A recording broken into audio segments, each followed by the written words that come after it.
Hello everyone, welcome to my channel. जो लोग science लेकर नीट और जेई एग्जाम देते हैं या फिर 11 12 का एग्जाम देते हैं, उन लोगों के लिए केमिस्ट्री एक बहुत ही इंपॉर्टेंट सब्जेक्ट है। और केमिस्ट्री का एक बहुत ही इंपॉर्टेंट पार्ट है ऑर्गेनिक केमिस्ट्री। इस ऑर्गेनिक केमिस्ट्री को पढ़ने के लिए दोस्तों बहुत सारी मेहनत करना पड़ता है, बहुत सारे लोगों को स्ट्रगल करना पड़ता है ऑर्गेनिक केमिस्ट्री में। उन लोगों को समझ में नहीं आता है रिएक्शन कैसे हो रहा है, कैसे मैकेनिज्म हो रहा है, और ऑर्गेनिक केमिस्ट्री का फिजिकल प्रॉपर्टीज जो भी है ऑर्गेनिक कंपाउंड्स का, वो भी उन लोगों को समझ में नहीं आता है। तो आज मैं इस वीडियो में आप लोगों को बताने वाला हूँ 7 small steps to learn organic chemistry. आप लोग ऑर्गेनिक केमिस्ट्री को बहुत अच्छी तरीके से सीख सकते हैं इन 7 कॉन्सेप्ट को अगर आप लोग अच्छी तरीके से जान ले।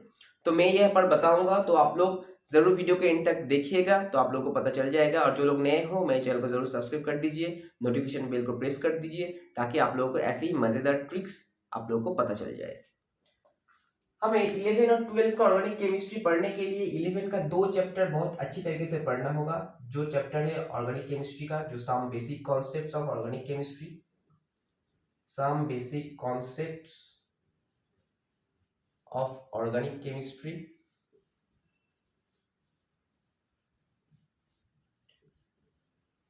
और हाइड्रोकार्बन्स। ये 2 चैप्टर बेस है दोस्तों। अगर आप लोग ये 2 चैप्टर नहीं पढ़ के 12 में चले जाओगे तो आप लोग 12 में कुछ भी समझ नहीं पाओगे।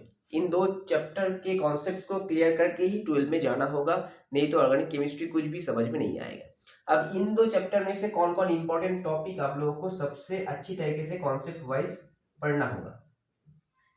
पहले तो हमें नोमेनक्लेचर बहुत अच्छी तरीके से पढ़ना होगा, यूपैक नोमेनक्लेचर जो है। नहीं तो अगर सवाल में कुछ डाइथाइल ईथर बताएगा कुछ रिएक्शंस का, तो हमें उसका नोमेनक्लेचर आना चाहिए, नहीं तो हम लोग रिएक्शंस नहीं लिख सकते। तो यूपैक नोमेनक्लेचर और स्ट्रक्चर जो भी है हमारा स्ट्रक्चर फॉर्मूला, कॉन्डेंस फॉर्मूला, हमें ये आना चाहिए, बहुत प्रॉपर तरीके से आना चाहिए, नहीं तो नहीं होगा। ऑर्गेनिक केमिस्ट्री में ये बेसिक है। पहला हमें क्या करना होगा, नोमेनक्लेचर हमें बहुत अच्छी तरीके से जानना होगा, नहीं तो ऑर्गेनिक केमिस्ट्री नहीं होगा। नंबर 2, ऑर्गेनिक केमिस्ट्री में जो हाइब्रिडाइजेशन होता है, जैसे कि सिंगल बॉन्ड का जो होता है sp3, और डबल बॉन्ड का होता है sp2, ट्रिपल बॉन्ड का होता है sp, ये हमें जानना होगा। और इन लोगों का इलेक्ट्रोनेगेटिविटी ऑर्डर भी जानना होगा। जैसे हम लोग जानते हैं percent of s increases, so electronegativity increases, that's why sp has greater electronegativity than sp2 than sp3, ये हमें जानना होगा। Number 3, carbocation. कार्बोकैटायन की स्टेबिलिटी बारे में जानना होगा हम लोगों को। इंडक्टिव इफेक्ट यहाँ पर पढ़ना होगा हमें। नंबर 4 पर आएगा इंडक्टिव इफेक्ट। तो कार्बोकैटायन का स्टेबिलिटी कैसा है, 3 degree, greater than 2 degree, greater than 1 degree, ये हमें जानना होगा। 3 डिग्री कार्बोकैटायन क्या है, 2 डिग्री कार्बोकैटायन क्या है, 1 डिग्री क्या है, इन लोगों का स्टेबिलिटी ऑर्डर क्या है, क्यों ऐसा होता है। नंबर 5, बहुत ही important topic, SN1 and SN2। Direct questions पूछे जाते हैं यहाँ से, SN1 और SN2 से। SN1 इन लोगों में ऑर्डर क्या होगा, SN2 इन लोगों का ऑर्डर क्या होगा, या नीट जेई या फिर बोर्ड लेवल में पूछे जा सकता है। तो SN1 SN2 का आप लोगों को प्रॉपर नॉलेज होना चाहिए, नहीं तो आप लोग नहीं जान सकते ऑर्गेनिक केमिस्ट्री को। नंबर 6 आ गया हमारा इलेक्ट्रोफाइल और न्यूक्लियोफाइल।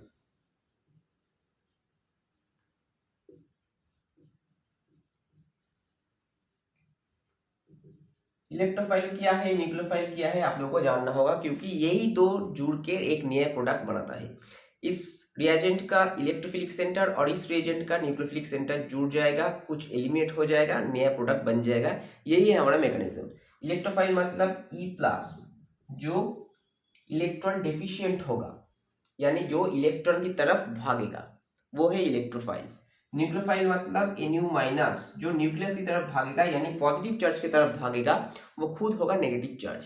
तो ये इलेक्ट्रॉन डेंस स्पीसीज और electron rich species which can be negatively charge, और लोन पेयर ऑफ इलेक्ट्रॉन्स।